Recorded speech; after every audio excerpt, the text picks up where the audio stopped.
Assalamualaikum warahmatullahi wabarakatuh.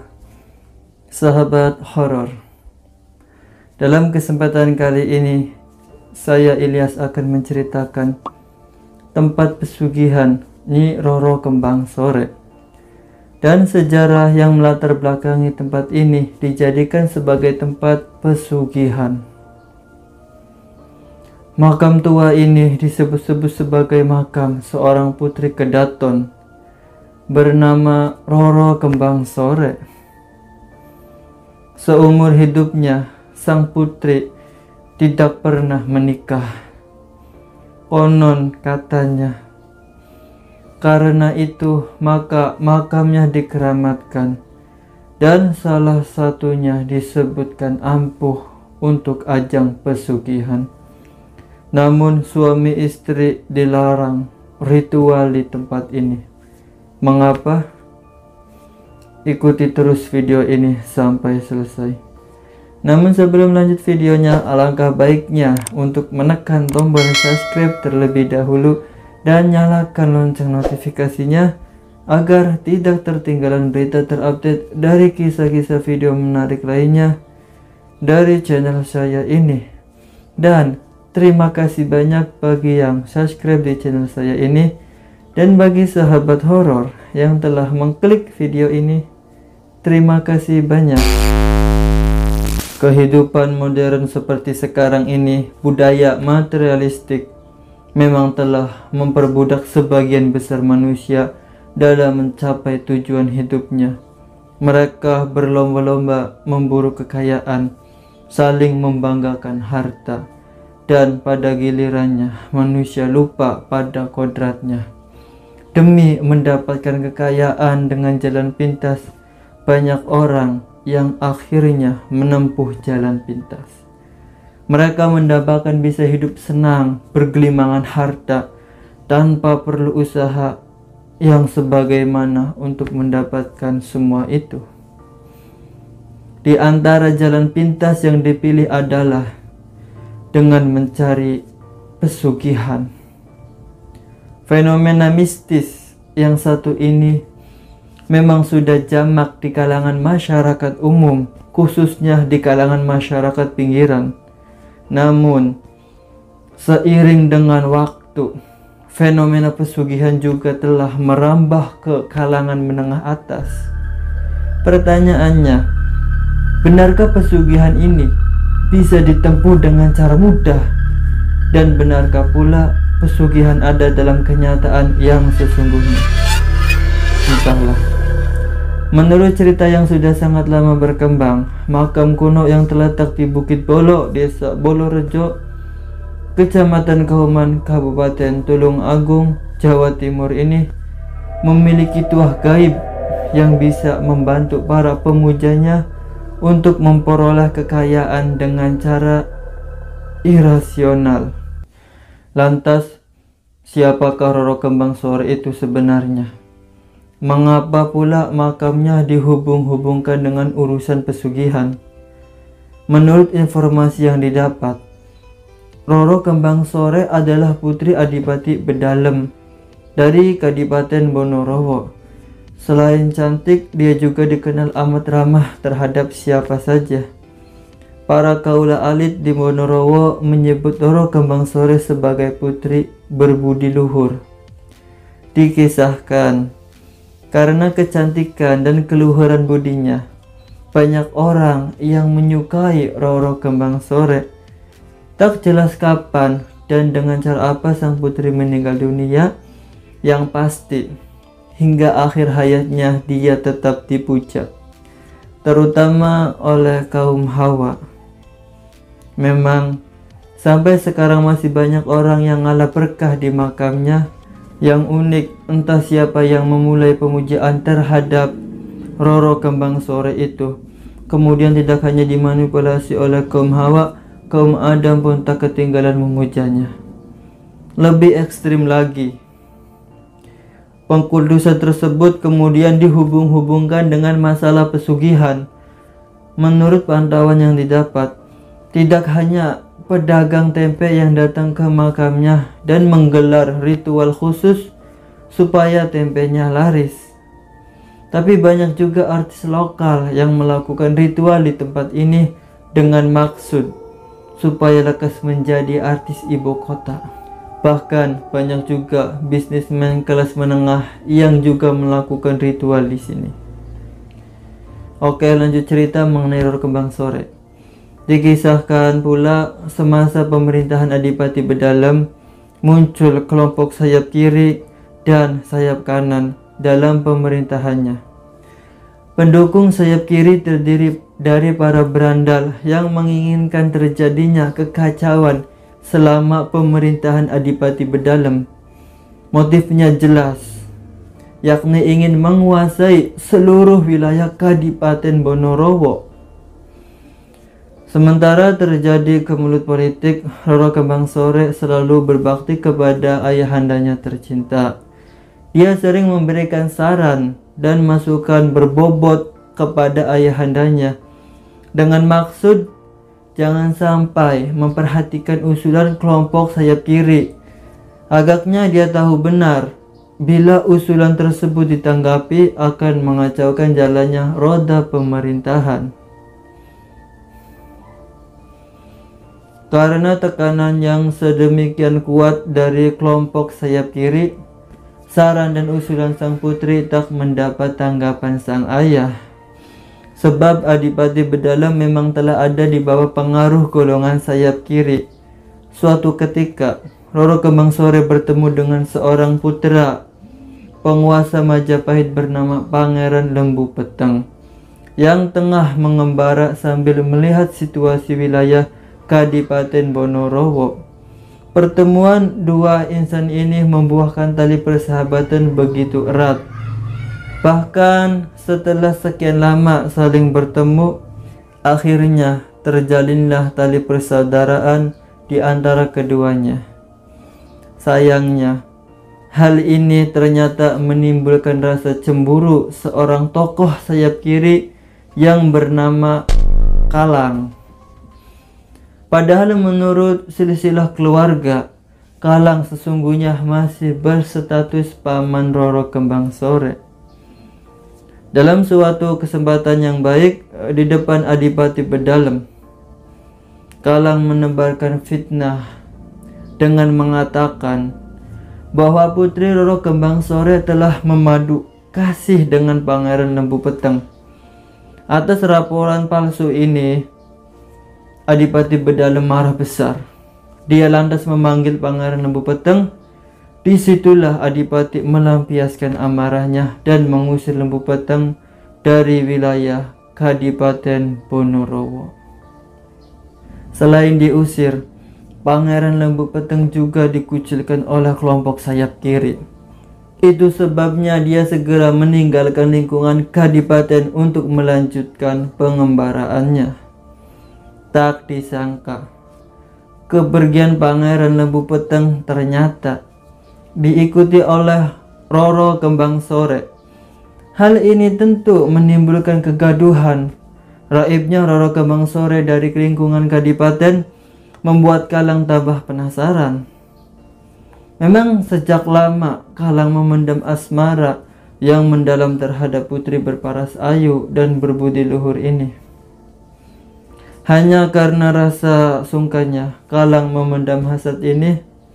Namun dia tak rela jika Roro Kembang Sore jatuh ke dalam pelukan Lembu Peteng.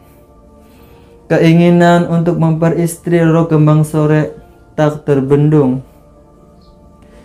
Setelah melakukan pencarian cukup lama, Kalang berhasil menemukan jejak Pangeran Lembu Peteng yang selama ini dianggap sebagai penghalang utama dalam menggapai cintanya pada si cantik Roro Kembang Sore. Pertengkaran antara Kalang dengan Pangeran Lembu Peteng tak terelakkan. Mereka pun terlibat duel yang sangat sengit. Sayangnya, Lembu Peteng bukanlah lawan yang sebanding dengan Kalang. Pria yang lagi kasmaran itu akhirnya kalah dalam pertempuran ini. Namun, bukan Kalang namanya, bila tidak dapat melampiaskan dendamnya pada Lembu Peteng.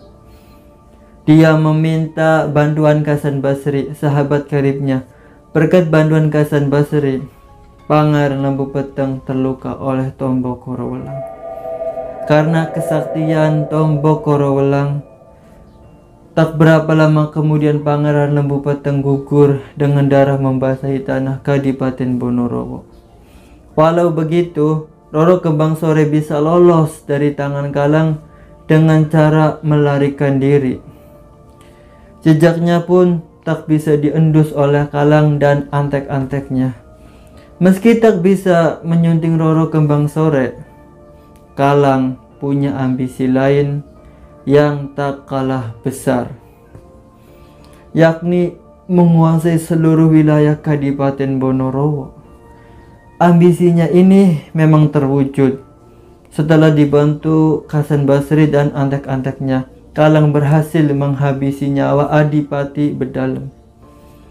Dia kemudian memegang tampuk pemerintahan sebagai Adipati. Pusat kegiatan pemerintahan Bonorowo segera dialihkan ke Betak. Sementara itu, setelah Adipati Bedalem pralaya, jejak Roro Kembang Sore akhirnya berhasil dilacak. Sang putri pujaan hati Kalang ini kemudian ikut pula diboyong ke Betak. Meskipun sang putri berontak atas ajakan Adipati Kalang, namun dia tak memiliki kekuatan yang berarti. Akhirnya dia pun harus menyerah. Setelah berdiam di Betak, sang putri tetap berupaya untuk tidak bersedia dijadikan permaisuri oleh Adipati Kalang yang sesungguhnya masih pamannya sendiri.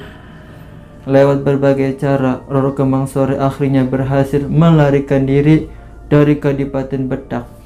Dia kemudian mengembara. Disebutkan bahwa dia memilih untuk tidak menikah seumur hidupnya. Dikisahkan pula, setelah mengetahui bahwa Kembang Sore tak berada di Taman Keputren, sang Adipati menjadi geram. Dengan muka merah, semua prajurit dikumpulkan dan diperintahkan untuk melakukan pencarian.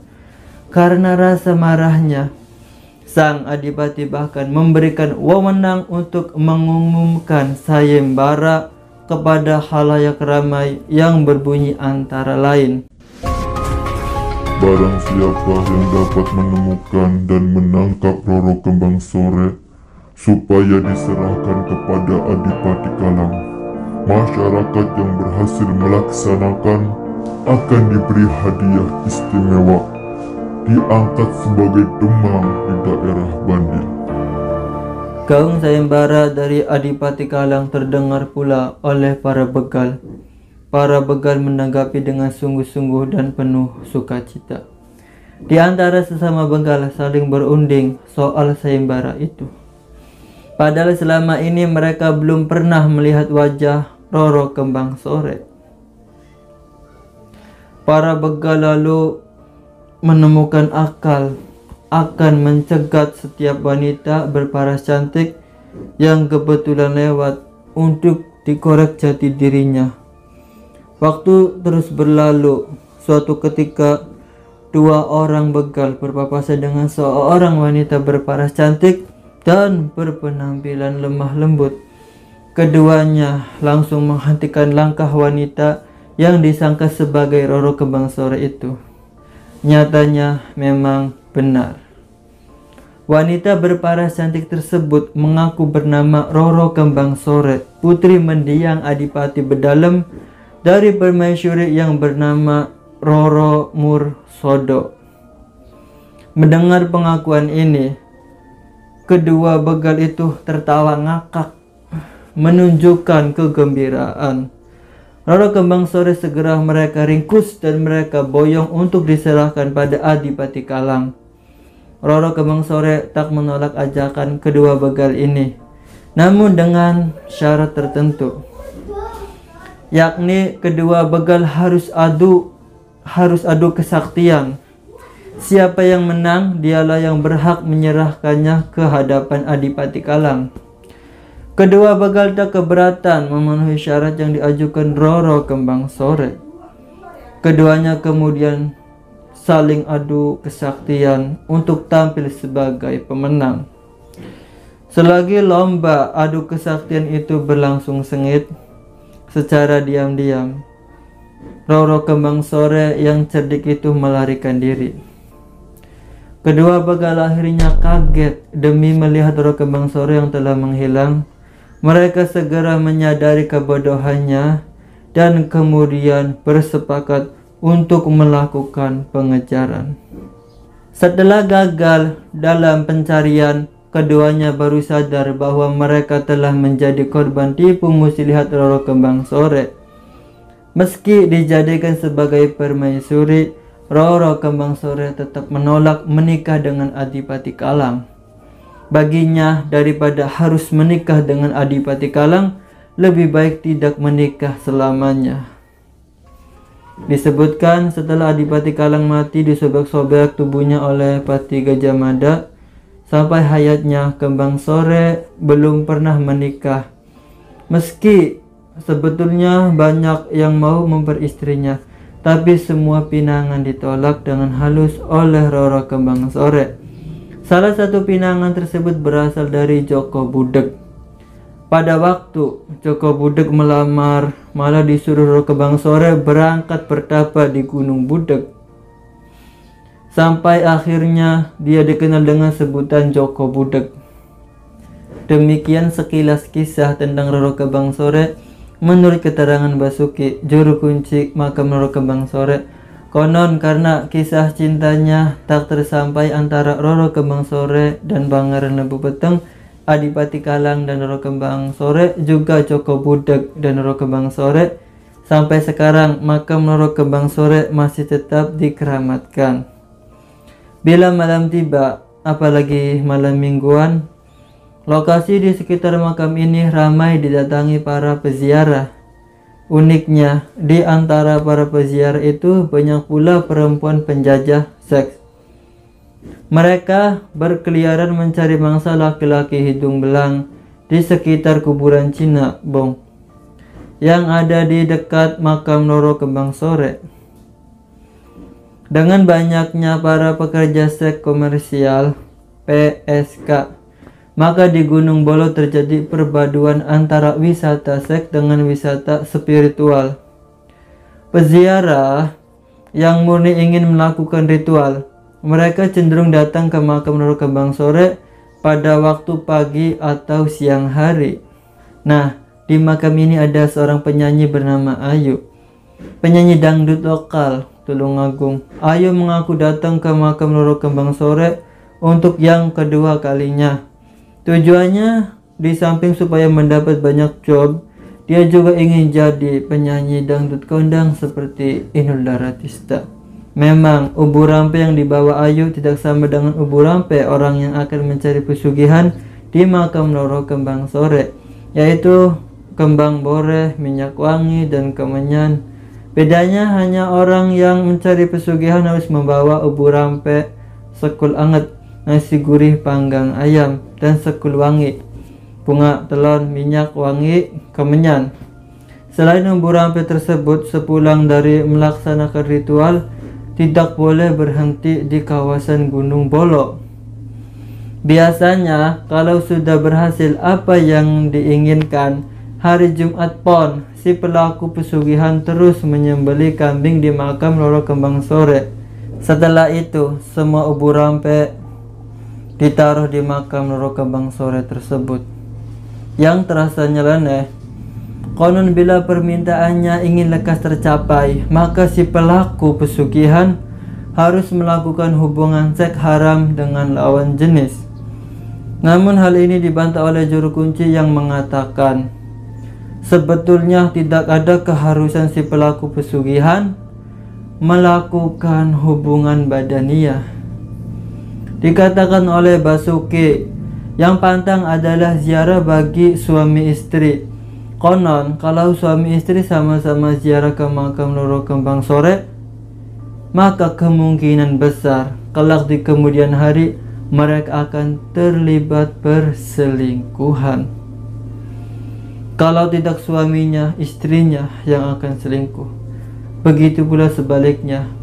Supaya tidak selingkuh, makanya kalau mencari pesugihan ke makam Roro Kembang Sore, sebaiknya tidak usah mengajak suami atau istri. Roro Kembang Sore mungkin tak suka dengan suami istri, sebab dia seumur hidupnya tidak pernah menikah. Tandas Basuki seorang juru kunci makam Roro Kembang Sore ini. Di lain sisi, ada seorang yang melakukan kontemplasi, melakukan perenungan di areal makam Roro Kembang Sore. Di situ orang tersebut melihat aura sekitarnya yang merah membara. Ini menandakan adanya kekuatan yang kurang baik di tempat itu. Mungkin hal ini berhubungan erat dengan praktek ritual sesat yang ada di sekitar makam ini.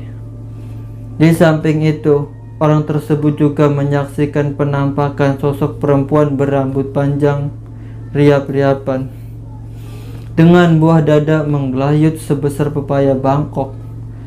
Apakah dia sosok Wewe Gombel? Atau mungkin pula penjelmaan gaib dari Roro Kembang Sore?